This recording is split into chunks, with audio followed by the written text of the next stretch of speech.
It's Sunday, June the 5th, 2022 at 5:24 a.m. here in southern Arizona.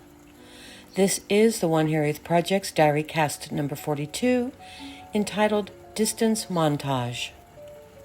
At the end of this DiaryCast period, I traveled from upstate New York to my next adventure in southern Arizona.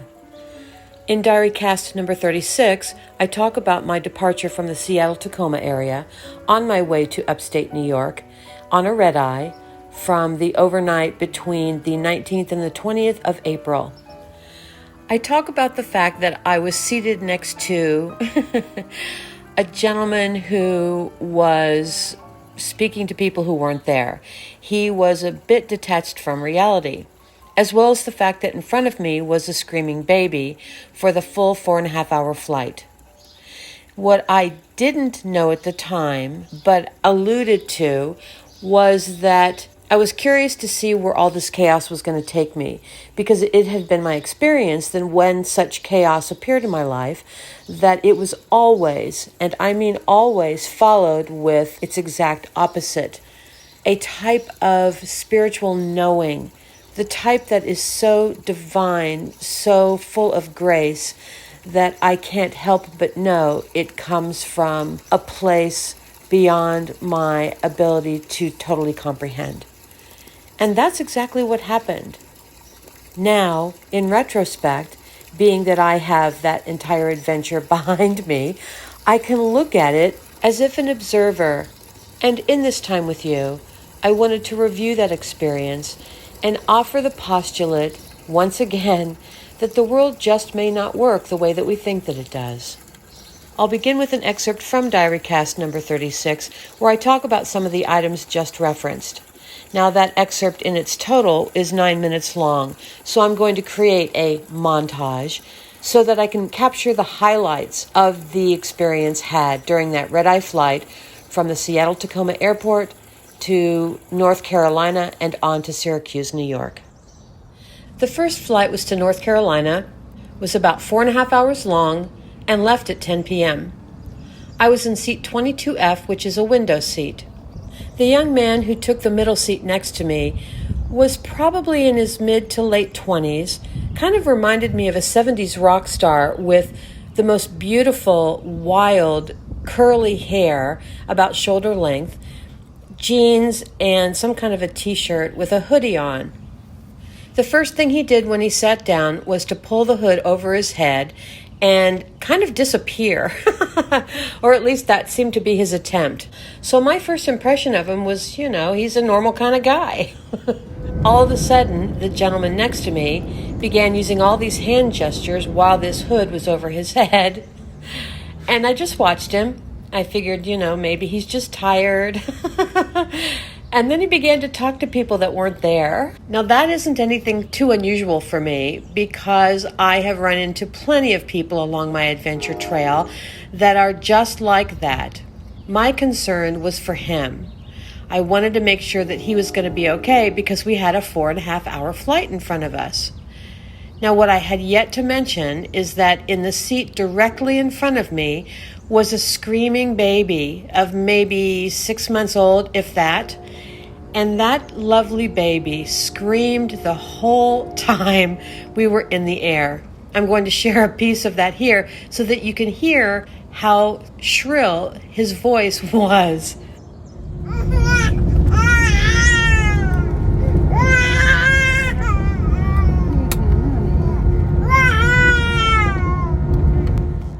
I have a screaming baby in the seat directly in front of me, and I have a gentleman sitting next to me who is detached from reality in some way, because he just kept jerking and, as I said, using hand gestures as if he's on a stage, because he acted as if he was doing a presentation of some kind, because I couldn't understand a thing he was saying, but I did notice how he was making his hand gestures. Now, I remind you that this is a red eye, so it's 4.5 hours, and I thought that was probably the only time I would have to sleep, because there was a 3-hour layover in North Carolina until I caught my flight to Syracuse.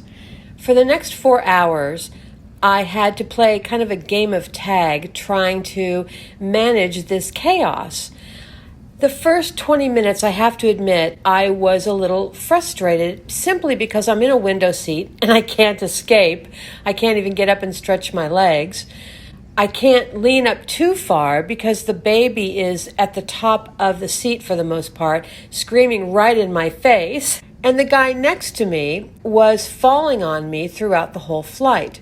He was in a state somewhere between consciousness and unconsciousness the whole time. When he was in the state of consciousness, as I said, he was talking to people who weren't there and using these broad hand gestures that I was concerned that he might just smack me in the face. Seriously. And then he started, leaning in my direction more and more and more until ultimately his head rested on my shoulder.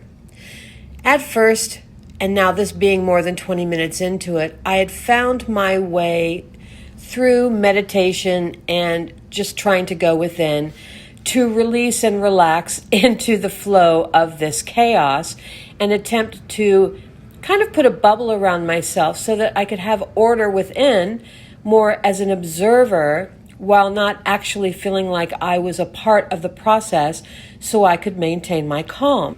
So you get the picture. I have to tell you that there is one side note that I have had numerous experiences, mostly with folks who appear to be homeless. Many of them are in the same kind of state as this gentleman, kind of not really in a full state of reality, as if they're walking in this dimension, but they're actually experiencing something in another one. And I've gotten the most compelling spiritual messages from these interesting characters, almost as if they have been embodied by something otherworldly for the purpose of communicating with me. So, of course, because of his conduct, I kind of had that fleeting thought of, I wonder. But again, I didn't get much out of him except for a single line, and that line was, "Follow the thread of logic and you will find the truth." That's the only thing he said the entire 4.5 hours that I actually comprehended. If you've been with me from DiaryCast 36 through this one, 42, you will have seen some of the things that I've experienced as I've talked about the chaos that I feel I was able to bubble myself away from during basically the entirety of that time spent in upstate New York. From the initial chaos upon arrival, through losing my hearing for a day only to find there was nothing wrong and having it return instantly thereafter, to that being followed by experiencing the Herkimer fire, which displaced everyone, and those folks lost everything except for me. On through my surprise interactions with the voice, culminating in a sort of explosion on the 26th of May when reality met the unseen, and how all of those experiences and many more had, in a way, been foretold during that red-eye flight from Seattle, Tacoma to North Carolina. As I said in DiaryCast 36, many times when I run into, I'll just call them transients, folks who migrate through life in an unconventional way, usually homeless, often considered crazy, and that those individuals on numerous occasions in the last several years have brought me messages from all I can call it is a source unknown. Well, here I was sitting right next to a gentleman on that red-eye flight who was using hand gestures and communicating with people that weren't there, seemingly being on stage, performing for someone or a group of people in exactly the same way that the voice, David Lee Bond, as he called himself, did as he appeared off and on from the 11th of May through the end of my time there, across the street next to the library, usually during the overnight into the early morning hours. The point or the focus of where I'm trying to take this is not so much in the awareness that I had the equivalent of a precog or a premonition of what was to come displayed right in front of me on that red-eye flight, but that we all do. And if we're only open to allow or to recognize the signs and symbols and synchronicities, we too can get these insights that we may not recognize at the time, at least for a while, because I had no idea that I was going to meet another character exactly like the one I was seated next to on that flight, who would have such a profound influence on me. But in those awarenesses, we find what that gentleman seated next to me on the red eye was talking about. Follow the thread of logic, and you will find the truth. How amazing that that is the only line he said to me that I understood, and that is exactly what was in the foretelling. So let's take a moment and follow the thread of logic, and I will share with you what is my personal truth. I'm going to start with my flight that actually took place on the 3rd of June, which is one day after the DiaryCast period, but it really does wrap up everything that happened during my time in upstate New York. To get to southern Arizona, I had to travel from Syracuse through Dallas and Dallas to the Tucson airport. On my flight from Syracuse to Dallas, I again had a baby on the flight. It wasn't directly in front of me, and this time I was in an aisle seat, and I could see its charming little face 3 seats up, also in the aisle on the right side of the plane. It did not scream, it did not make a peep. It smiled, and it expressed itself with such calm and peaceful contentment. It was the exact opposite of the baby who had been in front of me on that red-eye flight. Seated to my left, in the middle and the window seat, were 2 gentlemen who worked together. They spent the entire flight talking about some app that they were working on and trying to complete for whomever the company was they worked for during that flight. But the experience was entirely different. It was calm. The flight was uneventful. It was simply the antithesis of my original experience. When I arrived at the Tucson airport and got an Uber to reach my final destination, the driver was so calm. Her movements were kind of an ebb and flow of the beautiful mystical desert surroundings that I was now finding myself within. It was the most relaxing experience that I can recall having in many, many months. Not to say that I didn't have other enjoyable periods for the last, let's say, 7 months since I left southern Arizona to go from Langlois, Oregon, to Seattle, Washington, downtown, to Tacoma, Washington, and on to Herkimer, New York. But it wasn't the same kind of complete body and mind and soul experience. So now, having had the opportunity to look back at the chaos of Herkimer and how it directly was shown to me in some way, if you will, during that red-eye flight, I now am walking through this experience in the knowing that I am going to have a reflection with this one, and I will report back to you at some point. The migration from chaos to calm was a montage, and it was one reflected in this last DiaryCast period. Though, as always, there are so many experiences had that there is no way for me to capture those without you having lived them with me, I can tell you that life is a montage. It's one that, if you're willing, will bring you closer to believing that there's more, believing that you have value in this world, believing that this chaos that we all experience, because it's just part of the human condition, is an existence for the experience, but it doesn't have to define you. No matter how challenging those experiences are that you may have had.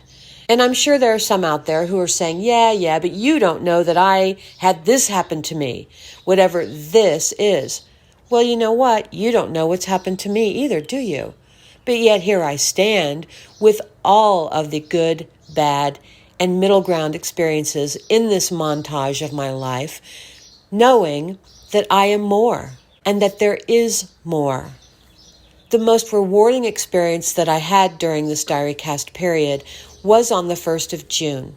I had gone from Herkimer, New York, to a hotel near the airport so that when my flight left on Friday, I would be able to easily get there and I wouldn't have to worry about any transitional issues interfering with my ability to make my flight. I arrived at the hotel, checked in, went to my room, opened my computer to make sure that I hadn't missed any important emails, one of which I was expecting from one of my clients.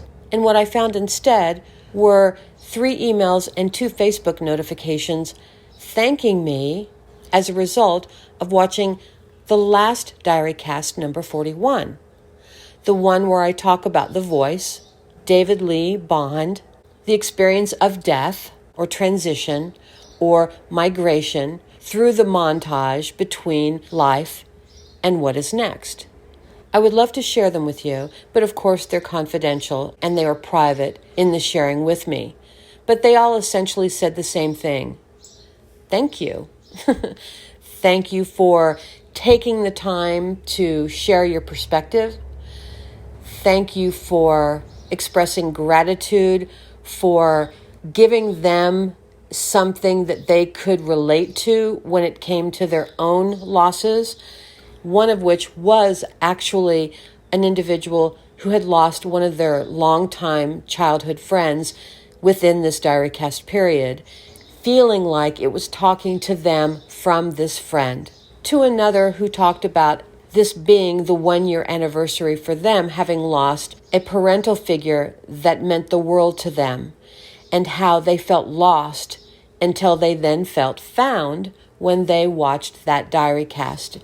It was a moving experience that reminded me of the grace that I am offered by simply sharing the experiences that I have in these weekly diary podcasts.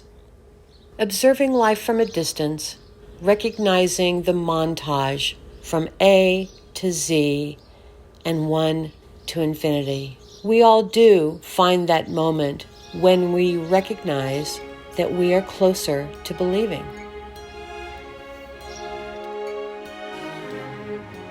I am closer to believing than I ever was before. On the crest of this elation, must I crash upon the shore, and with the driftwood of acquaintance, light the fire to love once more. I am windblown. And for this week, I will leave it there. I am time.